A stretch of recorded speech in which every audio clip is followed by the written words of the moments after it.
यादव जी चला रहे थे कल, कैसा लगा? चलो सेठ, मिलते हैं अगले साल। Thank you. हर हर महादेव। ओम नमः शिवाय, ओम नमः शिवाय, ओम नमः शिवाय। सो है वेरी गुड मॉर्निंग गाइस और स्वागत है आप सबका एक बार फिर से और आखिरी बार ले से। देख लो अभी हम लोग ले से निकल चुके हैं और आज हम लोग जा रहे हैं श्रीनगर, जैसे कि आपको पता ही है। सो यहाँ से श्रीनगर का डिस्टेंस जो है वो 420-430 किलोमीटर के आसपास है कुछ, और गूगल मैप 9 साढ़े 9 घंटे दिखा रहा था। अभी देखते हैं कितना टाइम लगता है, कुछ भरोसा है नहीं, क्योंकि एक्चुअली में आगे जोजिला पास आता है ना, वहाँ पर 2-3 दिन से बहुत बड़ा जैम लग रहा है। तभी देखते हैं हमारे किस्मत में जाम है कि नहीं है।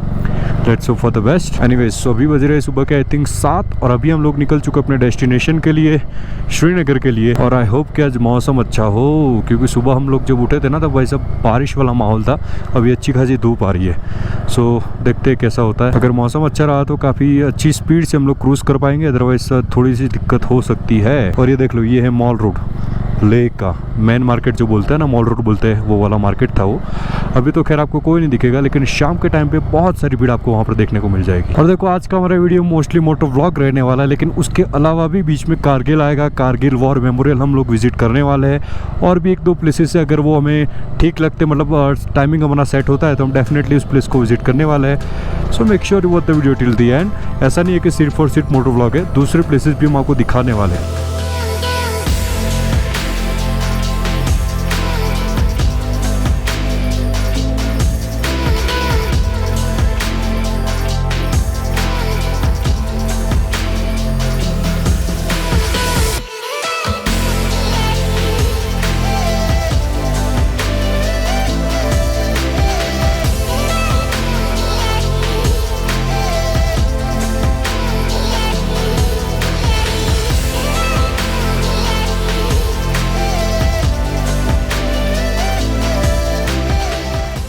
देख लो गाइस, अभी हम लोग ले से 50-60 किलोमीटर जितना आगे आ चुके हैं, और इंडस रिवर के किनारे, मतलब पहाड़ों के बीच में रिवर है, और वहाँ पर एक रेस्टोरेंट बना हुआ है। तो वहाँ पर हम लोग ब्रेकफास्ट करने के लिए रुक गए थे। भाई साहब, मतलब ब्रेकफास्ट भी काफ़ी तगड़ा था, और यहाँ से व्यू काफ़ी तगड़े थे। मतलब हम लोग वहाँ पर बाहर बालकनी में बैठ के जो ब्रेकफास्ट कर रहे थे ना, मज़ा ही आ गया व्यू को देखते हुए। मैं आपको नज़ारे दिखाता हूँ कि यहाँ से एक्चुअली हम ब्रेकफास्ट कर रहे थे, वहाँ से नज़ारे कैसे। ये देखो, इस वाले रास्ते से भी हम लोग आए, और भाई साहब ये देखो इंडस रिवर, और काफ़ी खूबसूरत पहाड़, और नज़ारे देखो आप, क्या ही खूबसूरत। और यहाँ पर बाहर बैठ के हम लोग ब्रेकफास्ट कर रहे थे। क्या हुआ, वो सर्विस चार्ज का दिया कि नहीं? नहीं, देने का ही नहीं। एक्चुअली क्या हुआ कि हमने जो ब्रेकफास्ट किया ना, उसका बिल लेके आए भाई साहब, और बिल के साथ उन्होंने 27 या 30 रुपया था ना, कुछ 27 रुपये एक्स्ट्रा सर्विस चार्ज ठोक दिया हमसे बिना पूछे। फिर उनको ऐसा लगा कि क्या ही पता चलेगा, बना देते। लेकिन हमने बोला कि देखो भाई, आप ऐसे कंपलसरी चार्ज नहीं कर सकते, सर्विस चार्ज अगर हमको देना होगा तो हम देंगे। तो भाई साहब को समझ में आ गया फिर लास्ट में कि बनने वाला नहीं ये लोग। तो बोलते हैं ठीक है सर, आपको देना है तो दो, अदरवाइज चल जाएगा। हमने बोला नहीं देना है, अगर आप ऐसे शान पट्टी करोगे ना तो हमको देना ही नहीं है। तो फिर हमने नहीं दिया, बैठ गया। चलो फिर निकलते हैं कारगिल की तरफ। तो देख लो गाइस, 1-1.5 घंटे की यहाँ वहाँ चढ़ाई करते करते हम लोग फाइनली पहुँच चुके हैं फोटोला टॉप। यहाँ पर कुछ फ़ोटोग्राफ्स लेते भाई साहब बनती है, क्योंकि 1.5 घंटे से चला रहे हम लोग। काफ़ी खूबसूरत रास्ते और उतने खूबसूरत व्यूज़ यहाँ से टॉप से, देख लो। सो हमने इस तरफ से अपनी चढ़ाई जो थी वो कंप्लीट कर ली है और पहुँच चुके हैं फोटोला टॉप। अभी इस तरफ से हमें नीचे उतरना है, और यहाँ पर लिखा हुआ है देखो फोटोला टॉप। 13,479 फीट अल्टीट्यूड है भाई साहब। हाईएस्ट पॉइंट ऑन ले श्रीनगर रोड, मतलब इस वाले रूट पे सबसे हाईएस्ट पॉइंट पे आप लोग पहुंच चुके हैं, देख लो।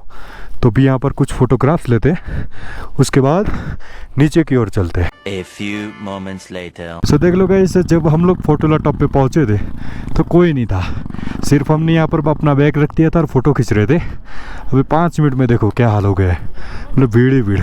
हमने सोचा कि मस्त यहाँ पर वीडियो शूट करेंगे ये वो, लेकिन क्या ही करे भाई साहब, भीड़ देखो। और एक्चुअली अल्टीट्यूड थोड़ा ज़्यादा है ना, इसलिए सांस लेने में दिक्कत हो रही है, और ज़्यादा देर यहाँ पर रुक नहीं सकते वरना AMS के चांसेस बढ़ जाएंगे। चलो भाई फटाफट, हो चलो भाई, हालत बिगड़ेगी वरना।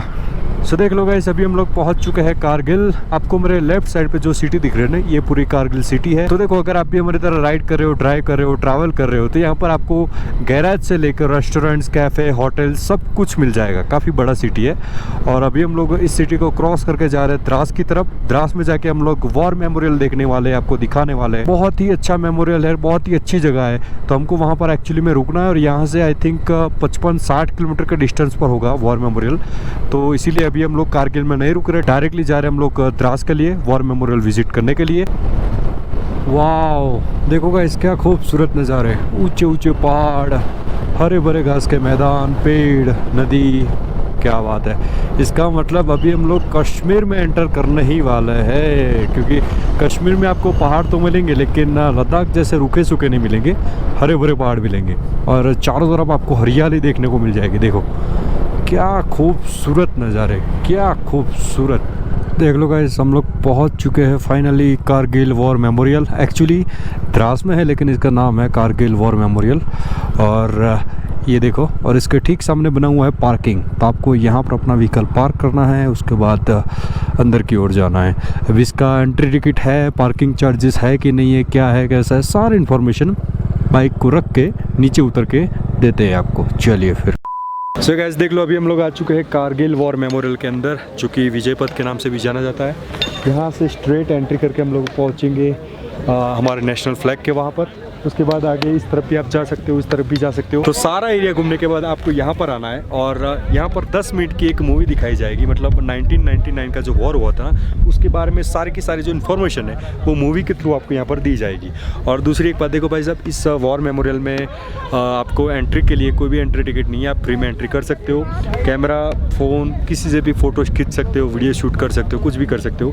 50 रुपीज़ आपको अगर वहाँ पर अपनी इच्छा से, मतलब अपनी मर्ज़ी से डालने हैं तो वहाँ पर डाल सकते हो। अदरवाइज से कोई कंपलसरी चार्जेस नहीं है, आपकी इच्छा है, आपको डालना है तो डालो, अदरवाइज मत डालो। तो चलिए फिर सबसे पहले चलते हैं हमारे नेशनल फ्लैग के वहाँ पर और धीरे धीरे करके एक्सप्लोर करते हैं इस मेमोरियल को। चलिए। का लाइफ लॉन्ग माना जाता है, क्योंकि जो कि लेह और कारगिल को श्रीनगर से जोड़ने वाला ये एक ही रास्ता है। A few moments later. सो देख लो भाई लोग, पीछे हमारे जो इंडियन आर्मी के एक सोल्जर थे, उन्होंने सारी की सारी इन्फॉर्मेशन इस जगह के बारे में हमको दे दी। 1999 के वॉर में जितने भी सोल्जर हमारे शहीद हो गए थे, उन सारे सोल्जर के नाम यहाँ पर लिखे गए हैं। उसके साथ साथ उसके अलावा जो वॉर में शहीद होते हैं ना, उनकी तख्तियाँ यहाँ पर लगाई गई है। साथ ही साथ 1999 के वॉर में जिसने, मतलब जिस गन ने की रोल प्ले किया था ना, जिसकी रेंज थी 45 किलोमीटर, तो उसका भी एक सैंपल यहाँ पर मतलब यादगिरी के तौर पे लगाया गया है। मैं आपको दिखाता हूँ आगे चल के।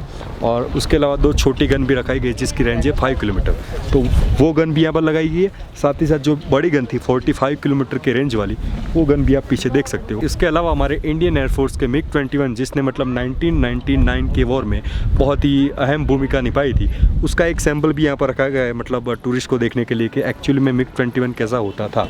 तो उसका भी एक सैंपल यहाँ पर रखा गया है। साथ ही साथ जैसे कि मैंने आपको पहले बताया था कि वहाँ पर एंट्री गेट के ठीक बगल में 1999 का जो वॉर हुआ था उसकी एक डॉक्यूमेंट्री फिल्म दिखाई जाती है, ताकि जो यहाँ पर टूरिस्ट आते हैं उनको और आसानी हो जाए समझने में। तो चलिए फिर एक एक करके सारी चीज़ें मैं आपको नज़दीक से दिखा देता हूँ और उसके बाद चलते हैं मूवी देखने के लिए। चलिए देख लो, यहाँ पर जैसे कि मैंने बताया था ना, 5 किलोमीटर की रेंज वाली छोटी गन, तो ये, और यहाँ पर देखो 2 गन रखी गई है और इस तरफ है बड़ी गन। मैं आपको वो भी दिखा देता हूँ। लोग ऐसी है सबसे बड़ी वाली गन, जैसे कि मैंने बताया था 45 किलोमीटर की रेंज है इसकी। और ये देखो, यहाँ पर बड़ी गन के बारे में थोड़ी सी इन्फॉर्मेशन लिखी हुई है, अगर आप चाहो तो वीडियो पॉज करके पढ़ सकते हो। और हमारे इंडियन आर्मी के जो सिपाही थे जिन्होंने हमें सारी इन्फॉर्मेशन दी, उन्होंने बताया कि भाई साहब, इस गन ने 1999 का जो वॉर हुआ था ना, 80% लड़ाई तो इसी गन ने जीत ली थी। मतलब 2.5 लाख से भी ज़्यादा गोले इसी गन से दागे गए थे पाकिस्तानियों के ऊपर। मतलब भाई साहब 80% लड़ाई तो सिर्फ और सिर्फ इसी गन ने जीत ली थी। सो देख लो, यहाँ पर एंट्री पे कुछ सोल्जर के स्टैचू लगाए गए हैं, मतलब उनको सम्मान देने के लिए। जैसे कि यहाँ पर है कैप्टन विक्रम बत्रा,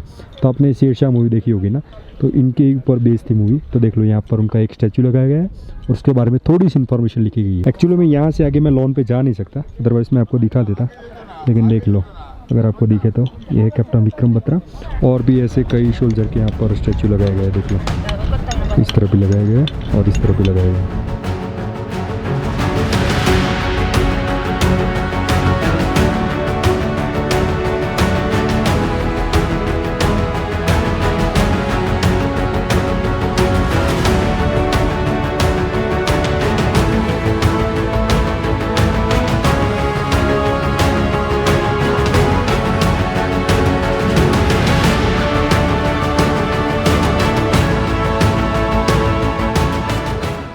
देख लो गाइस, सारा मेमोरियल मतलब सारा एरिया देखने के बाद अभी हम लोग आ चुके हैं डॉक्यूमेंट्री फिल्म देखने के लिए। भाई कैसा लगा आपको वॉर मेमोरियल? बहुत ही बढ़िया बनाया हुआ है, जो ट्रिब्यूट असल में देना चाहिए वो भी दिया हुआ है, पूरा समझाया भी बहुत अच्छे से। हाँ मतलब यहाँ पर जो आर्मी के जो अपने सिपाही होते हैं ना, वो अच्छी तरीके से सारी डिटेल्स समझाते हैं अपने को कि कहाँ पर क्या हुआ था, कैसे हुआ था, कौन कौन थे वहाँ पर, सारी की सारी इन्फॉर्मेशन। और दिखाया भी बहुत अच्छी तरीके से गया है, मतलब बोल सकते हो कि तुरंत समझ में आ जाएगा आपको। अभी 10 मिनट की जो फिल्म है वो कैसी होती है, अगर अंदर अलाउ करते हैं कैमरा तो दिखाते हैं, अदरवाइज सब बाहर आके उसका एक्सपीरियंस जो होता है ना, वो मैं आपके साथ शेयर करूँगा। A few moments later. तो देख लो गाइस, अभी हम लोग मूवीज़ जो डॉक्यूमेंट्री मैंने बोला था ना, वो देख के वापस आ चुके हैं पार्किंग में। और जैसे कि मैंने पहले ही बताया था, सारे की सारी 1999 का जो वॉर हुआ था उसमें जो भी हुआ था, जो भी पोस्टिंग थी, मतलब सारी इन्फॉर्मेशन जो थी ना, वो डॉक्यूमेंट्री के थ्रू दिखाई जाती है, तो आपको अच्छी तरीके से समझ में आ जाएगा। और काफ़ी सही मूवी थी और 10 मिनट की मूवी थी, तो वो देख के हम लोग वापस आ चुके हैं। और अंदर एक्चुअली में शूटिंग अलाउ था ही नहीं, फ़ोन से, कैमरा से, कहीं से भी नहीं, फ़ोटो नहीं खींच सकते, वीडियो शूट नहीं कर सकते थे, इसीलिए मैं आपको अंदर दिखा नहीं सका कि मूवी थी कैसी। लेकिन इतना ही बोलूँगा, बहुत तगड़ी मूवी थी और बहुत तगड़ा ये वॉर मेमोरियल था। अभी देखो भाई साहब, हमें श्रीनगर जाना है और हम बहुत लेट हो चुके हैं, ऑलरेडी शाम हो चुकी है, तो फटाफट निकलते हैं, क्योंकि यहाँ से भी आई थिंक अभी 160 किलोमीटर के आसपास बचा है श्रीनगर। तो ज़्यादा टाइम वेस्ट नहीं करते, फटाफट निकलते हैं श्रीनगर की ओर। चलिए मिलते हैं फिर डायरेक्टली, बाय। चलो फिर निकलते हैं श्रीनगर के लिए। क्या खूबसूरत नज़ारा, देखो नीला पानी, हरा घास और ऊंचे ऊंचे पहाड़, क्या खूबसूरत नज़ारे। मतलब ऐसा हो रहा है ना कि 2-2 मिनट पे ऐसा हो रहा है कि भाई कैमरा चालू कर दूँ, आपको लोगों को दिखा दूँ। बहुत ही खूबसूरत नज़ारे भाई साहब, बहुत ही ज़्यादा खूबसूरत। और जैसे जैसे कश्मीर और नज़दीक आएगा ना, मतलब श्रीनगर, और हरियाली बढ़ती जाएगी और मज़ा आने वाला है। 2 hours later. तो देख लो गाइस, आपसे आखिरी बार बात हुई थी तब हम लोग जोजिला पास जो है वो शुरू कर रहे थे, मतलब चढ़ना शुरू कर दे। भाई का हाथ ऐसे ऐसे हो रहा है।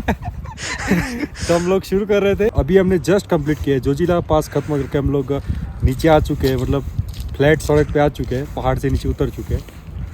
और भाई साहब एक चीज़ बताना चाहूँगा, मैंने अपनी पूरी लाइफ में ऐसी राइड नहीं की। मतलब ये जो 10-15 किलोमीटर वाली राइड थी ना, मतलब चारों तरफ कोहरा कोहरा, मतलब इतना कोहरा है कि सामने वाली गाड़ी आपको सही से नहीं दिखेगी।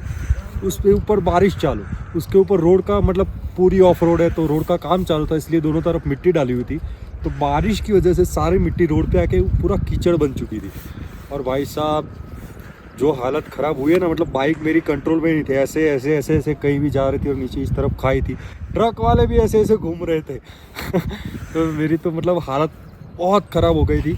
जैसे तैसे हमने पूरा जोजिला पास ख़त्म किया, उसके बाद 10 किलोमीटर और ऐसे ही चला हमने, और अब जाके सही फ्लैट सड़क पे हम लोग आए हैं, और फ्लैट सरफेस मतलब फ्लैट रोड पे हम लोग आए हैं। और यहाँ से श्रीनगर दिखा रहा है 95 किलोमीटर्स। यहाँ पर एक बिल बोर्ड लगा हुआ है जहाँ पर सारे डेस्टिनेशन के मतलब किलोमीटर्स लिखे हुए एग्जैक्टली। तो 95 किलोमीटर्स हमें और जाना है, लेकिन यही बताने के लिए रुक गए थे कि इसीलिए हमने गोप्रो निकाल दिया था। बहुत भयंकर बारिश हो रही थी, बहुत ही भयंकर कोहरा था। अभी भी पीछे दिख रहा होगा आपको, दिखा भाई कोहरा दिखा, तो देखो क्या ही खतरनाक वाला कोहरा, और इससे भी घना कोहरा ऊपर था, मतलब कुछ दिख ही नहीं रहा था उस टाइम पे। भाई आप कुछ कहना चाहोगे इस कोहरे के बारे में? नहीं कुछ तो बताओ इसमें। बड़ी है दोनों की अभी। कैसा लग रहा था आपको, मतलब जब कोहरे में घूम रहे थे? बता नहीं सकते। दोनों की फटी हुई थी, बस इतना समझ लो।